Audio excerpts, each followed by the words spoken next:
શ્રીમદ ભગવદ્ ગીતા પર આપણે આ પહેલાં 20 ચર્ચાઓ કરી છે, જેમાં આપણે સૌ પહેલાં ભગવદ્ ગીતાનું મહાત્મ્ય, ભગવદ્ ગીતાની ભૂમિકા, કેટલા લોકોએ એમના પર ભાષ્ય લખ્યા છે, પુસ્તકો લખ્યા છે, દેશ વિદેશમાં કેવી રીતે આ પુસ્તક આજે આટલા વર્ષો પછી પણ આધુનિક યુગ માટે પણ એક આશીર્વાદ સ્વરૂપ બની છે, એ બધી ચર્ચા કર્યા પછી ધ્યાન અને મહાત્મ્ય સંબંધી જે શ્લોકો, જેની આવૃત્તિ આપણે દરેક ચર્ચાના પ્રારંભમાં કરીએ છીએ, એ બધા શ્લોકોનો અર્થ જાણવાનો પ્રયત્ન કર્યો હતો. એટલા માટે કે એનો અર્થ જાણીને આપણે જો એની ચર્ચા, એની આવૃત્તિ દરેક ચર્ચાના પ્રારંભમાં કરીશું તો ભગવદ્ ગીતાના સંદેશ પ્રત્યે, ભગવાન શ્રી કૃષ્ણ પ્રત્યે આપણામાં શ્રદ્ધાનો ઉદય થશે, અને જેટલા પ્રમાણમાં આપણી શ્રદ્ધા વધશે એટલા પ્રમાણમાં આપણે આ સંદેશને વધારે સારી રીતે સમજી શકશું અને હૃદયગમ કરીને આપણું માનવ જીવન સાર્થક કરી શકશું. એટલા માટે થઈને આપણે ભગવદ્ ગીતાનું એ મહાત્મ્ય અને ધ્યાન સંબંધી શ્લોકોની આવૃત્તિ કરી હતી. પ્રથમ અધ્યાયની ચર્ચા આપણે સમાપ્ત કરી હતી, અને અર્જુન વિષાદ યોગ, શા માટે એ યોગનું, એ અધ્યાયનું નામ આપવામાં આવ્યું, અને કેવી રીતે જેમ અર્જુનના જીવનમાં વિષાદ આવ્યો અને ભગવાન શ્રી કૃષ્ણની કૃપા એમને પ્રાપ્ત થઈ, એવી રીતે આપણા જીવનમાં પણ જ્યારે વિષાદ આવે ત્યારે એ પણ ઈશ્વર સાથે મળવાનો યોગ બની શકે છે, એની પર ચર્ચા આપણે કરી. દ્વિતીય અધ્યાયના 18, 19 અને 20 શ્લોકની એક સાથે ચર્ચા આપણે કરી રહ્યા છીએ, કારણ કે ત્રણેય શ્લોકમાં એક જ પ્રકારનો સંદેશ છે. અંતવંત ઇમે દેહા નિત્ય સુક્તા શરીરણ અનાશિનોવા પ્રમેયસ્ય તસ્માત યુદ્ધસ્વ ભારત ય એનમ વેત્તિ હંતારમ યશ્ચૈનમ મન્યતે હતમ ઉભો તો ન વિજાનીતો નાયમ હંતિ ન હન્યતે ન જાયતે મ્રિયતે આવા કદાચિન નાયમ ભૂત્વા ભવિતા વા ન ભૂય અજો નિત્ય શાશ્વતયોમ પુરાણો ન હન્યતે હન્યમાને શરીરે. એટલે દરેક શ્લોકમાં આવે છે ન હન્યતે હન્યમાને શરીરે. અવિનાશી, અમાપ તથા સનાતન જીવનના ભૌતિક શરીરનો નાશ અવશ્ય થાય છે, માટે હે ભરતવંશી તું યુદ્ધ કર. પછી 19મા શ્લોકનું કહે છે, જે આ જીવાત્માને હણનારો સમજે છે તથા જે એને હણાયેલો માને છે તે બંને અજ્ઞાની છે, કારણ કે આત્મા નથી હણતો કે નથી હણાતો. અને પછી 20મા શ્લોકમાં કહ્યું, આત્મા માટે કોઈ પણ વખતે જન્મ નથી અને મરણ પણ નથી. તે ક્યારેય જન્મ્યો ન હતો, જન્મ લેતો નથી અને જન્મવાનો પણ નથી. તે અજન્મા, સનાતન, ચિરસ્થાયી તથા પુરાતન છે. જ્યારે શરીર હણાય છે ત્યારે પણ તે હણાતો નથી. આ શ્લોકોની ચર્ચામાં આપણે કહ્યું હતું કે કેવી રીતે આમાં જે કેટલાક પ્રશ્નો ઉપસ્થિત થાય છે કે જે મરવાવાળું છે એ કોણ છે અને મારવાવાળું કોણ છે, એ બધી આપણે વિસ્તારથી ચર્ચા કરી. કે મરવાવાળું એ શરીર છે અને આ દેહ તો જળ છે. આત્મા ક્યારેય મરતો નથી ને આત્મા મારતોય નથી. તો મરવાવાળું તો જળ શરીર છે, પણ શરીર તો જળ છે, તો મારવાવાળું કોણ છે? તો મારવાવાળું પણ શરીર છે, પણ આ સ્થૂળ શરીર નહીં, સૂક્ષ્મ શરીર. અને જે સ્થૂળ સૂક્ષ્મ શરીરમાં માત્ર એ દેહ નથી, સાથે સાથે સૂક્ષ્મ શરીરમાં મન, બુદ્ધિ, ચિત્ત, અહંકાર, અને જે અહંકાર છે એને જ કારણે આપણે એના માટે જવાબદાર થઈએ છીએ. તો અર્જુન માટે બે સમસ્યા હતી. એક તો એનામાં ડર હતો કે હું કદાચ હારી જઈશ તો, અને હું કદાચ મરી જઈશ તો આ તો સમસ્યાનું સમાધાન ભગવાન શ્રી કૃષ્ણે કરી દીધું કે આત્મા કોઈ દિવસ મરતો નથી અને તું પણ આત્મા છો. આત્મા તરીકે તું મળતો નથી. મરવાનું તો શરીર છે, અને શરીર તો હંમેશા મરવાનું જ છે, એ તો ચિરસ્થળ રહેવાનું નથી. અને જે સારા કાર્ય માટે કોઈ શરીર જો જાય તો એ તો ઉત્તમ ગતિને પ્રાપ્ત કરે છે. એવી રીતે એની જે દ્વિધા દૂર કરી. પણ હવે બીજું એને હજી બીજી એક સમસ્યા હતી કે હું આ ગુરુજનોને જો હું મારી નાખીશ, ગુરુ દ્રોણને, ભીષ્મ પિતામહને, તેનું જે મને પાપ લાગશે એનું શું? એના માટે ઉત્તર આપ્યો કે આ જે તું જે મારવાવાળું કોણ છે? મારવાવાળું આ સૂક્ષ્મ શરીર છે, જેની અંદર મન, બુદ્ધિ, ચિત્ત, અહંકાર છે. તું અહંકાર જ્યાં સુધી રાખીશ તો તારે જવાબદાર રહેવું પડશે. જવાબદારી તારી છે. શા માટે અહંકાર રાખે છે? અહંકારને સમર્પિત કરી દે. તેના બે ઉપાય આપણે બતાવ્યા. એક નાહમ નાહમ તુહુ તુહુ, શરણાગતિનો માર્ગ, કે ભાઈ હું નથી કરતો, ભગવાન તમે કરાવો છો, હું તો નિમિત્ત માત્ર છું. નિમિત્ત માત્ર ભવ સવેસા છે. અને નહીં તો બીજો માર્ગ છે જ્ઞાનનો, અહમ બ્રહ્માસ્મિ, હું તો બ્રહ્મ છું, હું તો સર્વ જગ્યાએ ફેલાયેલો છું. તો આ અહંકારને દૂર કરવાના બે ઉપાય, એની આપણે વાત પણ કરી કે મહામાયા આવી અને દોરડું લઈને સાધુ નાગમાશને ન બાંધી શકી, સ્વામી વિવેકાનંદ પણ ન બાંધી શકી, એમ ગિરીશચંદ્ર ઘોષે કહ્યું. તો આ જે મરવાનો જે ડર એ પણ કાઢી નાખ્યો અર્જુનનો ભગવાન શ્રી કૃષ્ણે. અને એ પણ કહ્યું કે મારવાવાળું તો એ અહંકાર છે, એ અહંકાર તું નહીં રાખીશ તો તું એના માટે જવાબદાર નહીં ગણાય. અને આની વિસ્તાર આપણે ચર્ચા કરી કે ન હન્ને તે હન્યમાને શરીરે, કે મહાત્મા તો મરતો પણ નથી અને મારતો પણ નથી, એમ કરીને કોઈ જો મર્ડર કરે અને પછી એને પકડવામાં આવે તો ન્યાયાધીશ કે ભાઈ તે મર્ડર કર્યું, તને સજા આપશું, તો કે નહીં, મને સજા છે નહીં. ગીતામાં તમે જુઓ, ગીતામાં સાફ લખ્યું છે આત્મા નથી મારતો, તો હું ક્યાંથી મારું કોઈને? ત્યારે ન્યાયાધીશ પણ એમ જ કહેશે કે ઠીક છે, અમે તને સજા નહીં આપી, તારા શરીરને ફાંસીની સજા આપશું.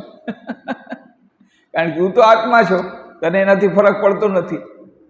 તો આ જે અધકચરું જ્ઞાન, એનાથી આપણે સાવધાન રહેવાનું છે કે આપણે અધકચરું જ્ઞાન, ન હન્નતે હન્યમાને શરીરે, હિંસા કરવામાં કોઈ પાપ નથી ભાઈ, કોઈ પાપ નથી. ન હન્નતે હન્યમાને શરીરે ગીતામાં કહ્યું છે. એટલે એ ડેવિલ કેન કોટ સ્ક્રિપ્ચર્સ જે વાત છે અંગ્રેજીમાં, કે જે શૈતાન હોય ને એ પણ શાસ્ત્રોની વાત કરે અને પોતાની વાતને પુરવાર કરે કે હું સાચો છું. એમ આપણે પણ ક્યારેક ક્યારેક આ શાસ્ત્રોની વાત કરીને પોતાનું જે કંઈ જે પાપ છે, પોતાના દુષ્કર્મને છુપાવવાનો પ્રયત્ન કરીએ છીએ. તો એનાથી સાવધાન રહેવા માટે આપણે કહ્યું કે આ વાસ્તુ કોણ કહી શકશે? જ્યાં સુધી આપણે એ આત્માની સાથે એક નથી થઈ ગયા, જ્યાં સુધી આપણામાં એ હુંપણાનો ભાવ છે, ત્યાં સુધી આપણે જવાબદાર છીએ. ત્યાં સુધી અહિંસા પરમો ધર્મ, એનું પાલન આપણે કરવું પડશે. જો તમે કહો કે ગીતા જે ગાય જે બગીચો છે કોણે લગાડ્યો? કે ના, ઇન્દ્રે લગાડ્યો, કારણ કે ઇન્દ્ર હાથના દેવતા છે. અને આ ગાય કોણે મારી નાખી? તો કે ઇન્દ્રે મારી નાખી. તો ઇન્દ્ર પોતાને પાપ લઈ લેતી, પણ એણે શું કહ્યું? બગીચો કોણે લગાડ્યો? કે મેં લગાડ્યો. ગાય કોને મારી? કે ઇન્દ્રે મારી. એટલા માટે આનાથી આપણે સાવધાન રહેવાનું છે. આપણે પોતાની જાતને છેતરીએ છીએ. તો એટલા માટે આ પણ એક સાધના છે કે પોતાની જાતને આત્માની સાથે આપણે જો કરવું હોય, તાદાત્મ્ય કળવવું હોય, તો આ જે અહંકાર છે એ જેટલા પ્રમાણમાં અહંકારનો પડદો પાતળો થશે એટલા પ્રમાણમાં આપણે આત્મજ્ઞાન તરફ આગળ વધી શકીશું. જ્ઞાન અને ભક્તિના બે માર્ગ છે જે બતાવ્યા છે. અને જે છેલ્લો જે શ્લોક કહ્યો છે એ શ્લોક બહુ મહત્વનો છે. ન જાયતે મ્રિયતે વા કદાચિન નાયમ ભૂત્વા ભવિતા વાન ભૂય અજો નિત્ય શાશ્વતોયમ પુરાણો ન હન્યતે હન્યમાને શરીરે. ઠીક આવો શ્લોક કઠોપનિષદમાં આવે છે, જરાક જ એનું અંતર છે. અને એમાં શું લખે છે?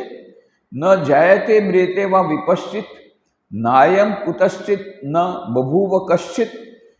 આટલો જ ફરક છે. અજો નિત્ય શાશ્વતોયમ પુરાણો ન હન્યતે હન્યમાને શરીરે. એક બે શબ્દોનો જ એ ફરક છે. તો આપણા મનમાં પ્રશ્ન જાગે છે કે આ ઉપનિષદનો શ્લોક જે છે એ નહીં રાખી દે શું વાંધો હતો? આમાં કૃષ્ણ ભગવાને અંતર કર્યું શા માટે? એ જે કઠોપનિષદમાં લખ્યો છે એ શ્લોક આમાં આપી દેત તો ના, એની પાછળનું એક સૂક્ષ્મ કારણ છે. ઉપનિષદો છે એ શ્રુતિમાં આવે છે. આપણા શાસ્ત્રો છે, સનાતન ધર્મના જે શાસ્ત્રો છે એને બે ભાગમાં વહેંચવામાં આવે છે, શ્રુતિ અને સ્મૃતિ. શ્રુતિ કોને કહેવાય? કે જે ઋષિમુનિઓએ દિવ્ય તે પોતાના જ્ઞાનની અવસ્થામાં, સમાધિની અવસ્થામાં દિવ્ય મંત્રોને સાંભળ્યા અને એમણે એનું લેખન કર્યું, એ શ્રુતિ કહેવાય. સાંભળી અને એ પછી ગુરુ પરંપરાથી સાંભળતા આવ્યા છે બધાએ, અને એનું પછી લેખન કરવામાં આવ્યું. એ છે બધા ઉપનિષદો છે. એ વેદ છે. વેદના પછી છેલ્લો જે ભાગ છે એને વેદાંત કહેવામાં આવ્યો, અને વેદાંત એટલે જ આ ઉપનિષદ. એમાં બધી વેદમાં તો ઘણી બધી વાતો છે, પણ વેદાંતમાં દર્શનશાસ્ત્ર છે, આત્મા સંબંધી વાતો છે. ઉપનિષદો શ્રુતિમાં આવે છે. એ વખતના જમાનામાં નિમ્ન વર્ણના લોકો છે,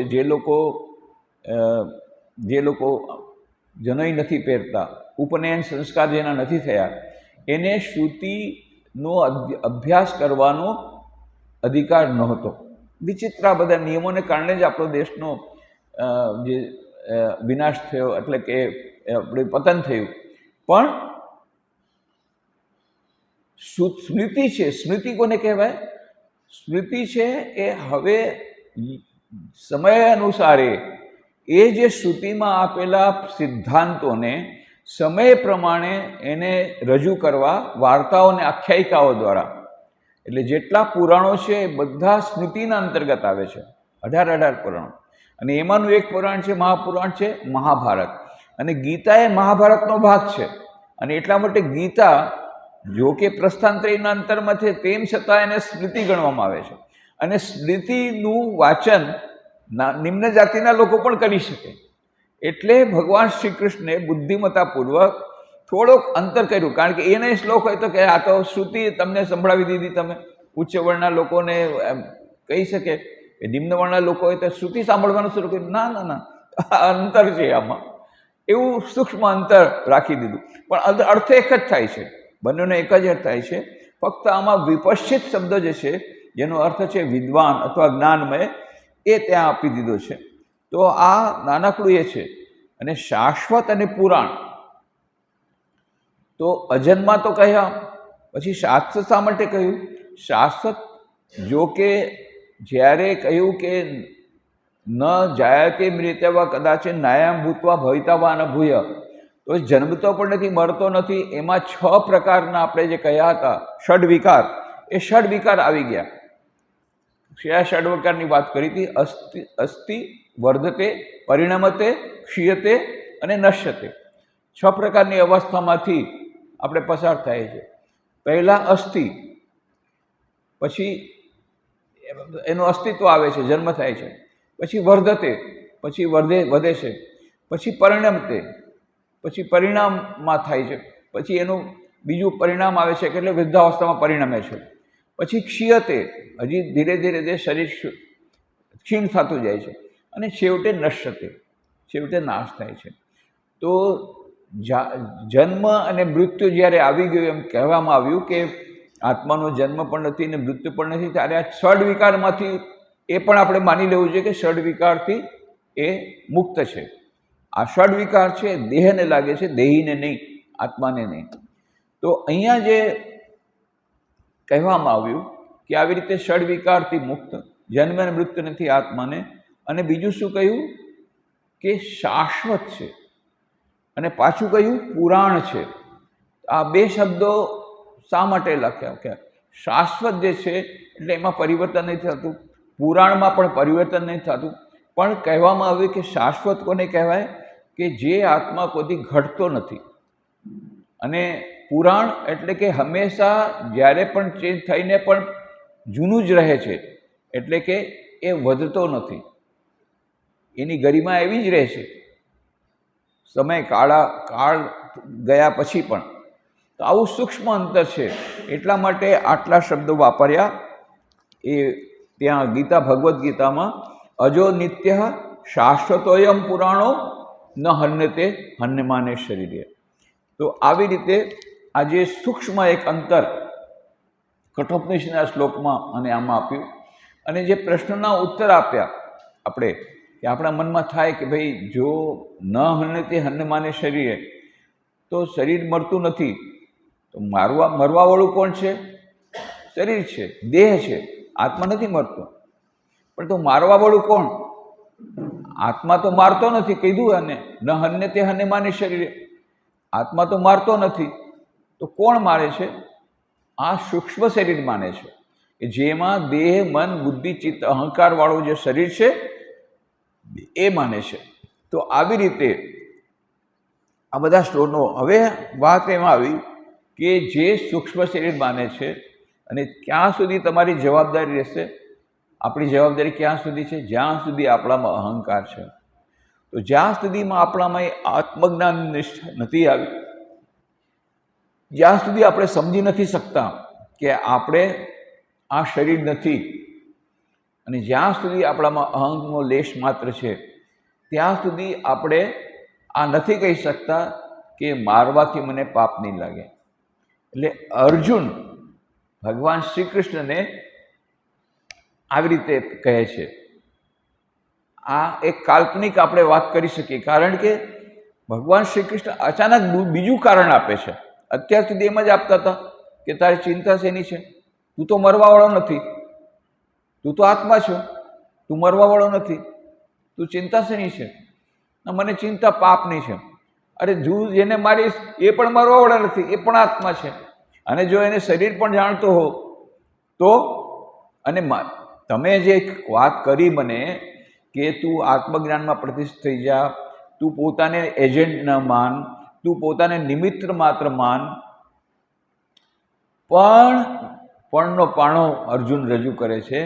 પણ હજી સુધી મારી સ્થિતિ એવી નથી કે હું પોતાને આત્મજ્ઞાનમાં પ્રતિષ્ઠિત કરી શકું અને પોતાના અહંકારને સંપૂર્ણ લય કરી શકું. અને એટલા માટે થઈને ન તો મને મરવાનો ડર જાય છે, ન મારવાનો ડર જાય છે. એટલે ભગવાન શ્રી કૃષ્ણ અચાનક પોતાની આખી સ્ટ્રેટેજી બદલી અને નવો શ્લોક આપે છે. શું કહે છે? બીજા જ પ્રકારનો શ્લોક આપીને કહે છે,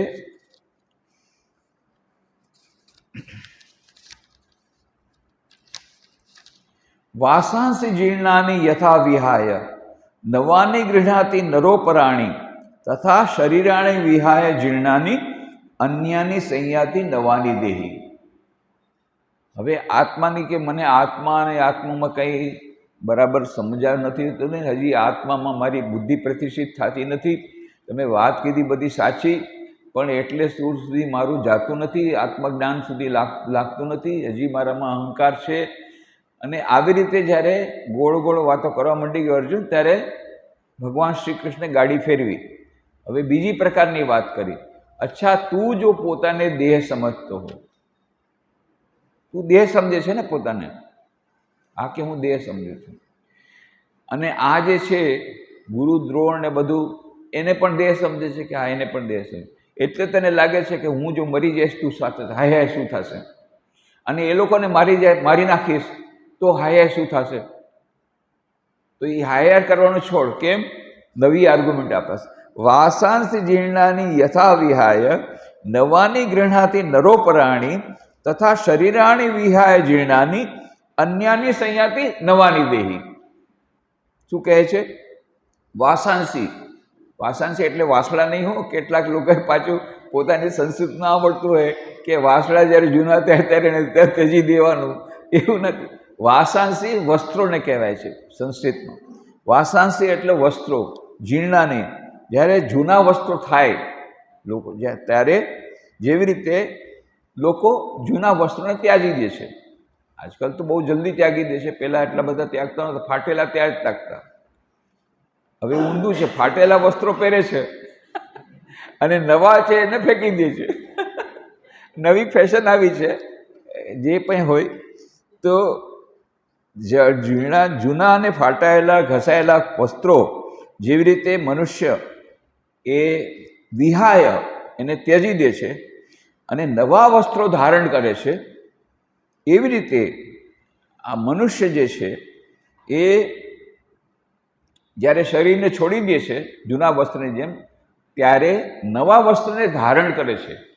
એવું નથી કે વસ્ત્ર વગર રહે છે, એવું નથી કે એની પાસે શરીર નથી રહેતું, બીજું શરીર, નવું શરીર આવે છે. આ એક મોટો સિદ્ધાંત, એક બહુ મોટો સિદ્ધાંત છે સનાતન ધર્મનો. અને સનાતન ધર્મ સાથે સાથે જેટલા ધર્મો ભારત વર્ષમાં જૈનમાં છે, જૈન ધર્મ હોય કે બૌદ્ધ ધર્મ હોય, બ્રાહ્મ સમાજનો હોય, બ્રાહ્મ સમાજ પ્રમાણે હોય, બ્રાહ્મણો હોય કે બીજા જે વિભિન્ન પ્રકારના દર્શનશાસ્ત્રોમાં માનનારા હોય, જેટલા પણ ભારતના ધર્મો હોય કે સંપ્રદાય હોય, બધા પુનર્જન્મવાદમાં અને કર્મવાદમાં માને છે. માત્ર સેમિટિક રિલિજન એને આપણે કહીએ છીએ, વિદેશના જે ધર્મો છે, ઇસ્લામ ધર્મ ને ઈસાઈ ધર્મ, એ લોકો પુનર્જન્મવાદમાં નથી માનતા.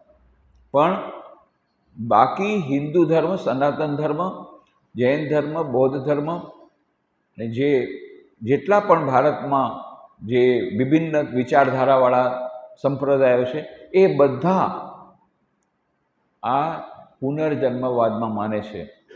પુનર્જન્મવાદ શું કહે છે? વાસાંસી જીર્ણાની યથા વિહાય. જ્યારે મૃત્યુ થાય છે ત્યારે મનુષ્ય શું કરે છે? જે જૂના વસ્ત્રોની જેમ ત્યાગી દે છે આ શરીરને, અને નવા વસ્ત્રો જેમ ધારણ કરે મનુષ્ય, એમ નવા શરીર ધારણ કરે છે. એવું નથી કે ધી એન્ડ, પતી ગયું. તો બહુ સરસ. ઘણા લોકો સુસાઇડ કરે છે એમ ધારીને આપણે મરી જશું ને એટલે હંમેશા માટે છુટકારો. એ જાણતા નથી પુનર્જન્મનો સિદ્ધાંત છે. પાછો જન્મ લેવો જ પડશે, બીજું શરીર ધારણ કરવું પડશે. એ થોડાક વખત પછી પહેલાં પ્રેતયોનીમાં જવું પડશે, જેમાં શરીર નહીં હોય. પણ જો આત્મહત્યા કરવાથી જો મોક્ષ પ્રાપ્ત થઈ જતી હોત હંમેશા માટે, તો પછી તો આટલી બધી સાધના કરવાની શું જરૂર? આધ્યાત્મિક સાધના, મરી જાઓ અને તરત જ સીધા આપણે મોક્ષ પ્રાપ્તિ. નહીં, જે પણ મરે છે ગમે તે રીતે મરશે, એનો પુનર્જન્મ નિશ્ચિત છે. પછી કહેશે આમાં જ આવશે, જાતસે એ ધ્રુવ મૃત્યુ ધ્રુવમ જન્મ મૃત્યુસે છે તસ્માદ પરિહાર્યર્થે નત્વમ શોચિતું અર્હસી. અરે જે પણ જન્મે છે એનું મૃત્યુ નિશ્ચિત છે, અને જે મૃત્યુ પામે છે એનું જન્મ નિશ્ચિત છે. સિવાય કે એને ઈશ્વરની પ્રાપ્તિ થઈ ગઈ હોય કે એને મોક્ષની પ્રાપ્તિ થઈ ગઈ હોય, તો આ પુનરપી જન્મમ પુનરપી મરણમ પુનરપી જનની જઠરે શહેનમ ઈય સંસારે બહુ દુસ્તારે કૃપા પાહો પાઈ મુરારે ભજ ગોવિંદમ ભજ ગોવિંદમ. એ જે વાત કરી છે પુનર્જન્મ, જે ચક્કર, જન્મ મરણનું ચક્કર, એમાંથી કોઈ બહાર નહીં નીકળી શકે. જેને ઈશ્વરની પ્રાપ્તિ થઈ ગઈ સાધના કરીને, અને જેને મોક્ષ પ્રાપ્તિ થઈ ગઈ સાધના કરીને, એ લોકો આવાગમનના ચક્રમાંથી છૂટી જશે. પછી એને દેહ ધારણ કરવો નહીં પડે. બાકી બધાને દેહ ધારણ કરવો પડશે. જો માત્ર આત્મહત્યા કરવાથી જો બધા દુઃખોમાંથી મુક્તિ મળી જતી હોત, જે આ બેવકૂફ લોકો, મૂર્ખ લોકો માને છે કે આપણે બસ મરી જશું ને એટલે બધા દુઃખોમાંથી નિવૃત્તિ, બધા પ્રકારની સમસ્યાઓમાંથી સમાધાન, ઉલટાનું ઉલમાંથી ચૂલમાં પડવા જેવું છે આત્મહત્યા. એટલે કારણ કે જ્યાં આત્મહત્યા માણસ કરે છે તો આપણા શાસ્ત્રોમાં કહ્યું છે એને પ્રેતયોનીમાં જવું પડે છે. એને બીજું શરીર મળતું નથી તત્કાળ. કારણ કે એના માટે જે શરીર ધારણ કરવાનું હતું, માન લો 80 વર્ષની ઉંમર એની થવાની હતી, અને 40 વર્ષે આત્મહત્યા કરી દે, બાકીના 40 વર્ષ તો હજી એને શરીર મળશે નહીં. એ ટ્રાન્ઝિટમાં રહેશે. એ બીજી ગાડી આવશે નહીં. 40 વર્ષ પછી જે આવવાની હતી ત્યારે એ ગાડી મળશે. ત્યાં સુધી સ્ટેશન પર રહ્યો, કોઈ ટ્રેન નહીં. અને એ જે જો 40 વર્ષ જેટલા પણ હોય, એ બહુ જ દુઃખના, કષ્ટના એ વર્ષો હોય છે. કારણ કે પ્રેત યોનિમાં શરીર હોતું નથી, ખાવાની ઈચ્છા છે પણ મોઢું નથી, બહુ દુઃખ થાય છે. અને પછી જ્યારે એ કર્મો કપાઈ જાય છે, આત્મહત્યા કરવાનું પાપ એ કપાઈ જાય છે, પછી એના કર્મો પ્રમાણે એને પાછો બીજો જન્મ મળે છે. અને કદાચ કોઈ એવું કહે છે કે એને કદાચ થોડાક વખત સુધી જળ યોનિમાં જવું પડે. જળ યોનિ એટલે પશુ યોનિ, પક્ષીઓની યોનિ, એમાં થોડોક સમય જવું પડે. અને પછી આ બધા કર્મોનો ક્ષય થયા પછી પાછું મનુષ્યનીમાં આવશે અને એ જ સિચ્યુએશનમાં આવશે. પાછું જે પરિસ્થિતિ હતી એ જ પરિસ્થિતિ પાછી આવશે. કારણ કે એમાંથી છૂટવાનો પ્રયત્ન કર્યો તો પણ છૂટાઈ શકાય એમ નથી. જ્યાં સુધી પ્રારબ્ધ પૂરું નહીં થાય ત્યાં સુધી ભોગવવું જ પડશે. તો ફરી પાછું એ કર્મના પ્રતિદાન પ્રમાણે ફરીથી જન્મ લેવો પડશે મનુષ્યોની તરીકે, તરત નહીં. પણ જે લોકો સાધારણ રીતે અનનેચરલ ડેથમાં નહીં, નેચરલ ડેથ જેની થઈ છે, હા, એને તરત મળશે. એને તરત બીજું શરીર મળી જશે એના કર્મો પ્રમાણે. જે થોડાક 13 દિવસનું કંઈક ટ્રાન્ઝિટ હોય છે એમ કહે છે, એટલે જ આપણે ત્યાં માનવામાં આવે છે 13 દિવસ સુધી સૂક્ષ્મ આત્મા હોય છે. પછી આપણે એને પૂજાપાઠ કરીએ છીએ, બીજી વિધિઓ કરીએ છીએ, બ્રાહ્મણોનું ભોજન કરાવીએ છીએ, બીજા ભોજન કરાવીએ છીએ, અને પછી એ આત્મા પછી બીજો જન્મ ગ્રહણ કરે છે. આવી જાતનું આપણા શાસ્ત્રમાં લખ્યું છે. એટલે હવે કૃષ્ણ ભગવાને જ્યારે અર્જુન આનામાંથી પણ એનો શોક દૂર ન થયો, એનો યુદ્ધ કરવા માટે તત્પર નથી થતો કે ભાઈ તમે વાત કરી સાચી, પણનો પાણો એ છે કે મને હજી સુધી આત્મનિષ્ઠા સુધી હું પહોંચી નથી શક્યો. હજી તો હું શરીર દેહાત્મ બુદ્ધિ મારી જાતી નથી, અને મને તો હું પોતાને શરીર જ સમજું છું, અને સામેવાળા પણ જે અમારા ગુરુજન એને પણ શરીર સમજું છું. તો શરીર તો જાશે ને. ત્યારે ભગવાન શ્રી કૃષ્ણ કહે છે, સમજાવે છે, તો એની ચિંતા શા માટે કરે છે? આ શરીર જાશે તો એ લોકોને મોક્ષની સ્વર્ગની પ્રાપ્તિ થશે. કેમ? જો ધર્મ યુદ્ધ કરતા તું મરી જઈશ તો તને સારી ગતિ પ્રાપ્ત થશે, સ્વર્ગની પ્રાપ્તિ થશે, એમ લખેલું છે. એક ક્ષત્રિય જો ધર્મ યુદ્ધ કરતા મરે તો એને સ્વર્ગની પ્રાપ્તિ થાય છે. થોડાક વખત સુધી સ્વર્ગમાં રહી અને પછી તને પાછો જન્મ મળશે મનુષ્ય યોનિમાં. તો તારે સ્વધર્મનું જો પાલન કરીશ, જો મરી પણ જઈશ તો તને ઉચ્ચ ગતિ મળશે. અને બીજું એ સામેવાળાનું પણ એવું જ છે, જે એ લોકો પણ મરી જશે યુદ્ધમાં તો એ લોકો ઉચ્ચ ગતિને પ્રાપ્ત કરશે અને પાછું જન્મ લેશે, નવું શરીર ધારણ કરશે, નવા કપડાં એને મળશે. આપણે જૂના કપડાં હોય, જૂના સ્ટાઇલના, નવી ફેશન આવે, નવી ફેશનના કપડાં જ્યારે લઈએ ત્યારે આપણને એ જે જૂના કપડાં, જૂની ફેશનના કપડાં એને ફેંકી દેવામાં જરાય આપણને દુઃખ થતું નથી. અરે જૂના કપડાં મેં આ વખત આટલા વખત પહેર્યા અને હવે મારે ફેંકી દેવા પડે છે. નહીં, આ નવા કપડાં પહેરવાનો એટલો બધો આનંદ હોય છે કે જૂના કપડાને પછી ફેંકી દેવામાં જરાય આપણને અચકાતા નથી આપણે. એવી જ રીતે શ્રી કૃષ્ણ ભગવાન કહે છે અર્જુનને કે આ મૃત્યુ બીજું કાંઈ નથી, એ નવું શરીર તને મળશે. આ શરીર ઘસાયેલું નીકળી જશે અને બીજું શરીર મળશે. એની ચિંતા શા માટે કરે છે? મરવાનું કોણ છે? તારું શરીર મરવાનું છે, અને એને તો નવું પાછું શરીર ધારણ તને થઈ જશે.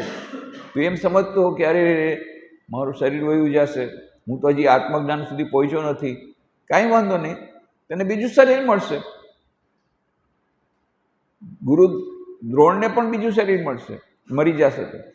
ભીષ્મ પિતાને પણ બીજું શરીર મળી જશે, બધાને મળશે બીજું શરીર. તો એટલા માટે થઈને પણ તારે દુઃખ નહીં કરવાનું. વાસાંસી જીર્ણાની યથા વિહાય નવાની ગૃહણાતિ નરોપરાણી.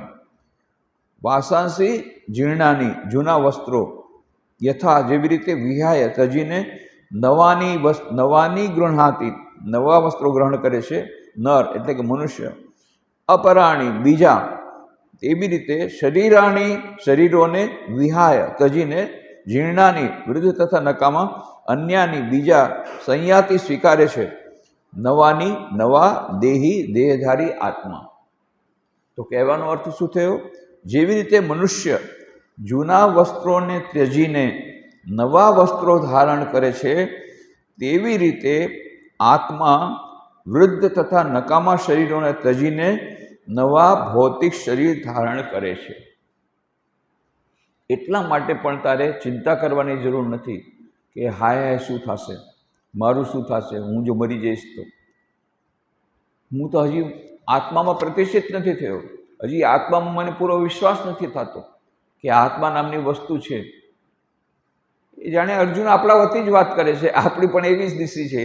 વાત સાંભળી તો લીધી, પણ આત્મા કોણે જોયો છે? એને તો મપાતોય નથી, અપ્રમેય છે, કે છે આવી રીતે અજન્મા છે, એનું જન્મ પણ નથી, મૃત્યુ પણ નથી, અને એ જ તારું સાચું સ્વરૂપ છે. પણ એની અનુભૂતિ આપણને અત્યારે નથી થતી. તો જ્યાં સુધી અનુભૂતિ નથી થતી ત્યાં સુધી તો મૃત્યુનો ડર રહેવાનો જ છે. મૃત્યુનો ડર ક્યારે જ હશે? જ્યારે આપણને ખબર પડશે કે ભાઈ હું આત્મા છું, શરીર નથી. આત્મજ્ઞાન આવશે તો. પણ એ વસ્તુ હજી સુધી આપણામાં નથી આવી.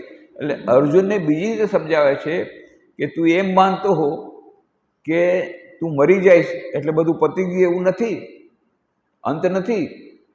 જીવન પણ અનંત છે. જેમ આત્મા અનંત છે એમ આખું જીવન પણ અનંત છે. આ શરીર જશે તો જૂના વસ્ત્ર જેમ માણસ ત્યાગી દે અને નવા વસ્ત્રો ધારણ કરે, એવી રીતે આ જીવ છે એ શું કરે છે? જૂના શરીરને ત્યાગી દે છે અને નવું શરીર ધારણ કરે છે. એમાં રડવાનું શું છે આટલું બધું? એટલી ચિંતા શા માટે કરે છે? એક નવી પ્રકારની, અને આ જે છે સનાતન ધર્મની બહુ મોટી એક ફિલોસોફી, જે હવે આજકાલ મોડર્ન સાયન્ટિસ્ટ લોકો માનતા થયા છે. કારણ કે હજારો એક્સપેરિમેન્ટ થઈ ગયા આના પર. ડૉક્ટર સ્ટીવન્સે એક્સપેરિમેન્ટ કર્યા, પછી doctor Reynolds Moody life after life એ પુસ્તકમાં ઘણા બધા એક્સપેરિમેન્ટની વાત કરી કે કેટલાય લોકો કે પુનર્જન્મના સિદ્ધાંતમાં માનતા નહોતા, મોડર્ન સાયન્સ માનતું નહોતું, પણ એટલા બધા એ કેસ સ્ટોરી એમાં આપેલી છે. એક નાનું બાળક છે, વિચાર કરો, 3 વર્ષનું બાળક, 2.5 વર્ષનું બાળક એટલા સરસ તબલા વગાડે છે. પેલો ટીચર, જે તબલાનો ટીચર છે, એ આટલું સરસ નથી વગાડી શકતો. એ કે હું શું શીખવું? આ તો મારા કરતાં વધારે સારું શીખ. ક્યાંથી શીખવું? 2.5 વર્ષની ઉંમર, 3 વર્ષની ઉંમર, ફર્સ્ટ ક્લાસ તબલા બધા વગાડે છે. કોઈ સરસ ગાય છે. કેટલી બધા એવા કેસ મળે છે. અને કેટલાક નાના બાળકો કહે છે હું પૂર્વજન્મ અહીંયા આમ હતો અને મારું આવું હતું.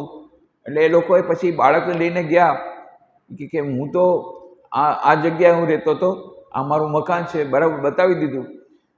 અને બધું જે કાંઈ કીધું કે આ જગ્યાએ હું રહેતો હતો, હું આમ જ કરતો, બધું મળી ગયું. અને એવા 1-2 નહીં, હજારો કેસ એવા એ લોકોએ ડોક્યુમેન્ટેશન કર્યા છે. એટલે હવે મોડર્ન સાયન્ટિસ્ટ લોકો પણ, વૈજ્ઞાનિકો પણ આ પેરાસાયકોલોજીમાં માનતા થયા છે કે આ જે થિયોરી ઓફ રીઇન્કાર્નેશન, પુનર્જન્મવાદ, એનો જે સિદ્ધાંત છે કે પુનરપી જન્મમ પુનરપી મરણમ, કે જન્મ અને મરણનું ચક્કર ચાલતું હોય છે, એ વાતને જે અત્યાર સુધી સ્વીકારતું નહોતું મોડર્ન સાયન્સ, આધુનિક વિજ્ઞાન, એને પણ હવે ઘણા બધા વૈજ્ઞાનિકો સ્વીકારતા થઈ ગયા છે. તો અત્યારે આ ભગવાન શ્રી કૃષ્ણ જે અર્જુનને કહે છે, એના પાછળ એક બહુ મોટું એક બળ મળે છે આપણને પણ, કે જે લોકો હજી સુધી આત્મજ્ઞાન સુધી નથી પહોંચી શક્યા, હજી સુધી આત્મજ્ઞાન નથી, આપણે આત્મા છે એવી અનુભૂતિ આપણને થઈ નથી. આપણું મન હજી દેહાત્મ બુદ્ધિમાં છે, આપણી દેહાત્મ બુદ્ધિ છે, શરીરમાં છે. અને એટલા માટે શરીર પ્રત્યે આપણું અટેચમેન્ટ છે. એટલે શરીરને કંઈ થાય છે તો આપણને શરીરને વાગે છે તો આપણને વાગે છે, અને આપણા મોઢામાંથી ચીસ નીકળી જાય છે. તુર્યાનંદજી મહારાજ જેવી સ્થિતિ નથી થઈ આપણી, જે વાત કરી હતી મેં. તો અત્યારે આપણે જે પરિસ્થિતિમાં છીએ, અર્જુનની પણ એ પરિસ્થિતિ છે. અને એના માટે પ્રશ્નના ઉત્તરમાં કહે છે કે કાંઈ વાંધો નહીં, આજે જે મરવું, મૃત્યુ બીજું કાંઈ નથી. મૃત્યુ એટલે શું છે?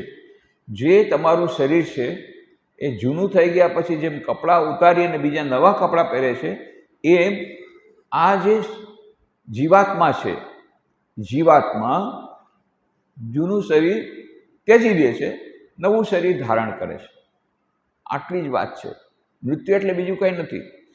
જાતસ્થ ધ્રુવ મૃત્યુ, ધ્રુવમ જન્મ મૃત્યસ્ય છે, પછી આવશે અહીંયા જ આ શ્લોક આ જ ચેપ્ટરમાં આવશે.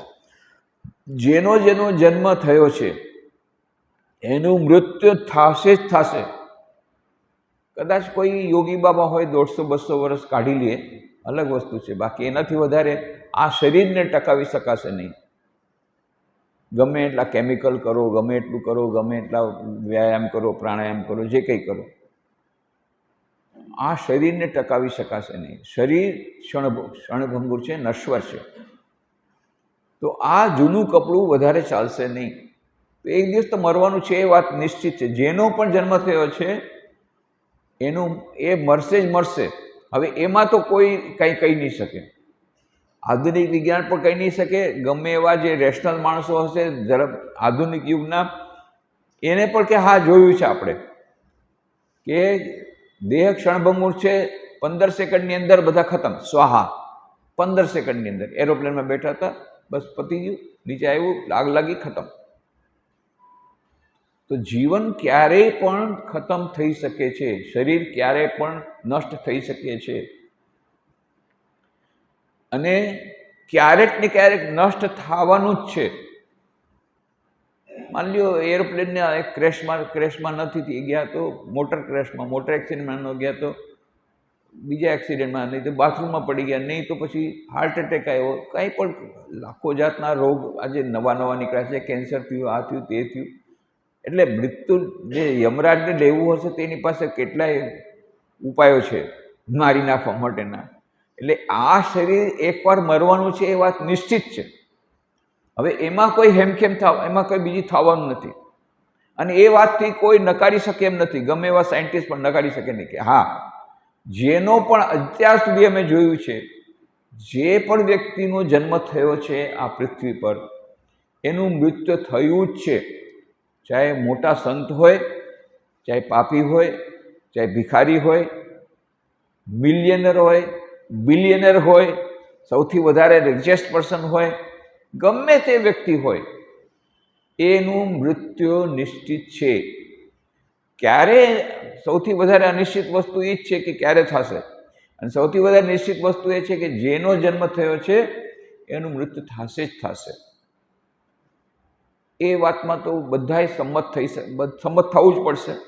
પણ બીજી જે વાત છે, એ બીજી વાત પણ ભગવાન શ્રી કૃષ્ણ કરે છે, અને એ જ વાત અત્યારે આપણા માટે મહત્વની છે, કે જે આપણા માટે દિલાસો છે. જ્યારે કોઈ વ્યક્તિ મરી જાય, તમારા રિલેટિવ મરી જાય,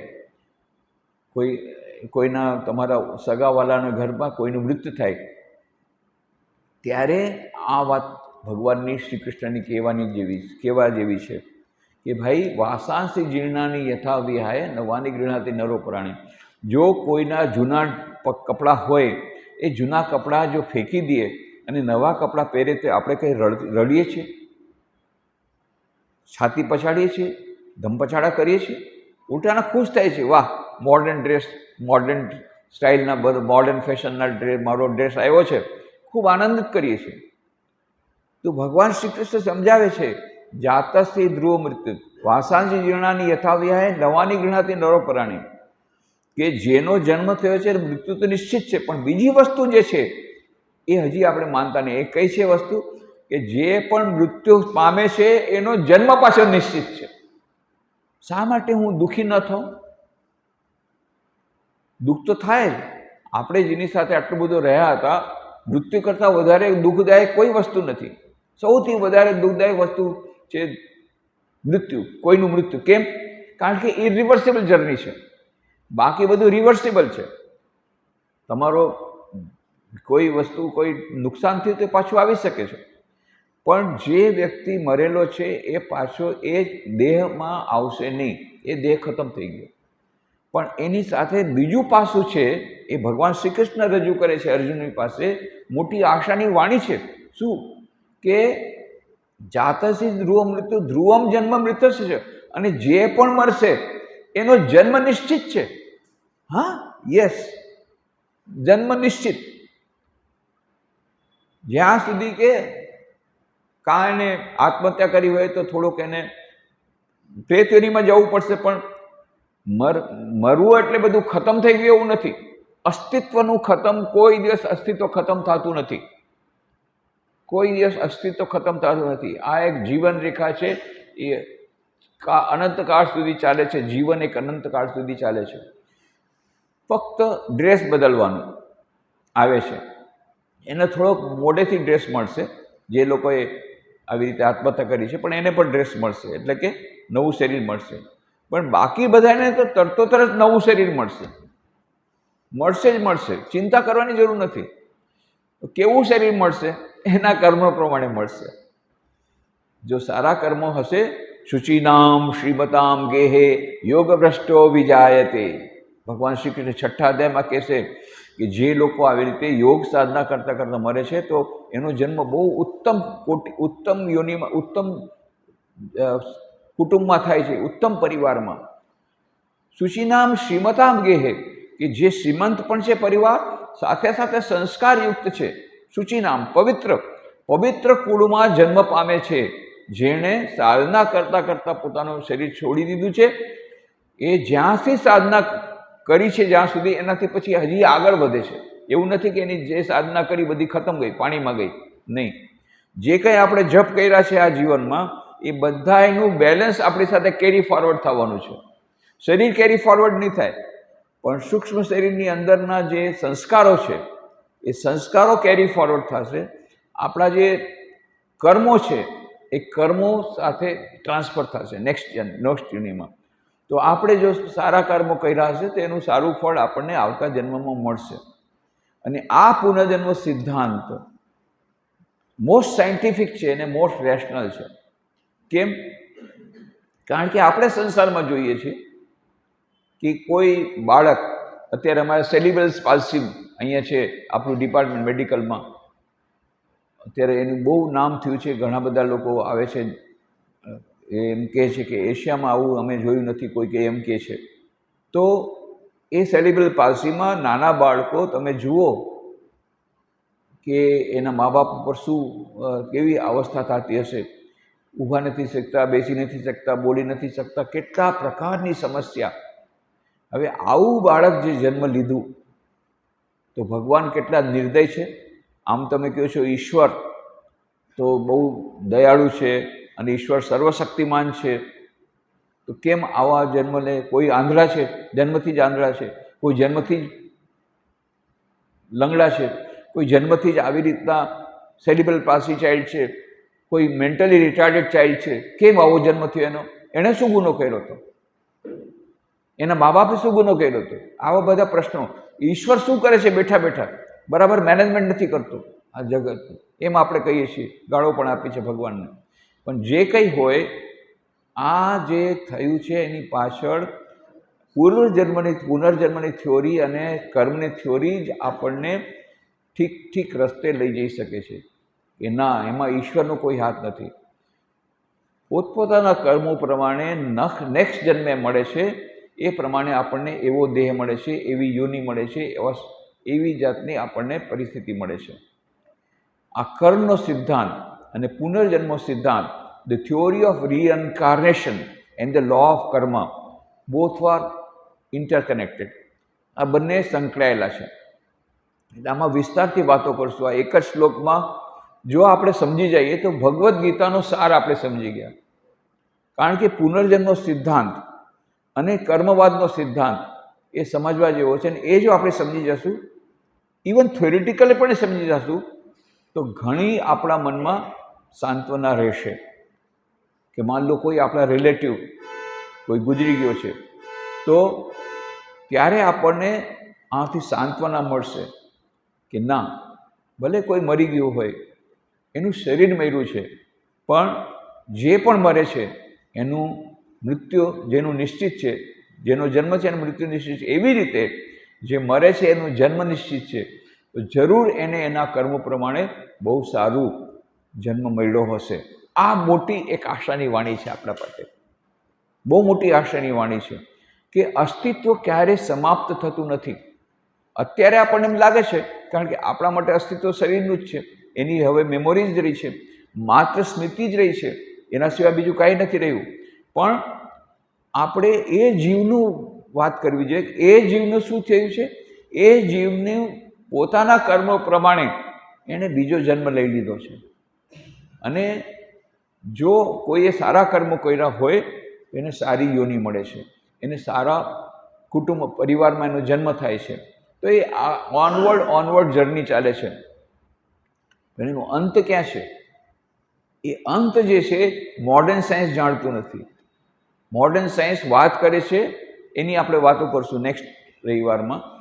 theory of evolution by Charles Darwin, મોટા સાયન્ટિસ્ટ થઈ ગયા, એની પણ વાતો કરશું. ને આપણા સનાતન ધર્મમાં આ થિયોરી ઓફ ઇવોલ્યુશન વિશે શું કહેવામાં આવે છે, સ્વામી વિવેકાનંદ વિશે શું કહે છે, હાઉ ઇટ ઇઝ ડિફરન્ટ, આ બધું આપણે એની વિશેષ ચર્ચા કરશું. ત્યારે આપણને ખબર પડશે કે આપણી જે હજારો વર્ષો પહેલાં આપણા ઋષિ મુનિઓએ જે પોતાની અનુભૂતિઓ દ્વારા બધા જે સત્યોને પ્રકટ કર્યા છે, એ હજી સુધી મોડર્ન સાયન્સ પહોંચી શક્યું નથી. જે ઉત્તરો આજે આપણને સનાતન ધર્મના આ બધી થિયોરી જે છે, theory of reincarnation, theory of law of karma, પુનર્જન્મ સિદ્ધાંત અને કર્મના સિદ્ધાંતમાંથી આપણને જે પ્રશ્નોને જવાબ મળે છે, એ પ્રશ્નના જવાબ મોડર્ન સાયન્સ પાસે નથી, આધુનિક જ્ઞાન પાસે નથી.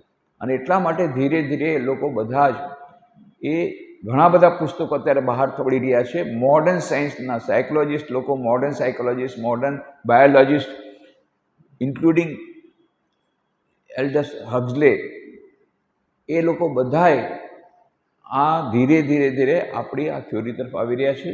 તો એની વિસ્તારની ચર્ચા આપણે આવતા રવિવારે કરશું કે કેવી રીતે આ પુનર્જન્મનો સિદ્ધાંત અને કર્મવાદનો સિદ્ધાંત એ આપણા માટે મોટી એક આશાની વાણી છે. કે કોઈનું મૃત્યુ થઈ ગયું હોય તો મૃત્યુ તો અવશ્યંભાવી છે, આજે તો કાલે બધાને મરવાનું છે. પણ એ મર્યા પછી ત્યાં અંત નથી, ડેડ એન્ડ નથી.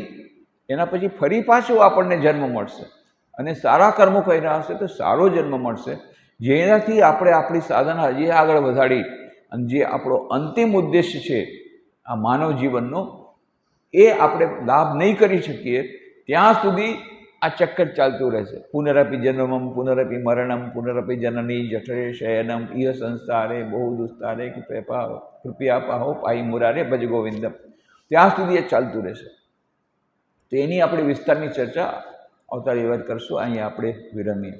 ઓમ શાંતિ શાંતિ શાંતિ. હરિ ઓમ તત્સત. શ્રી રામકૃષ્ણાર્પણમસ્તુ.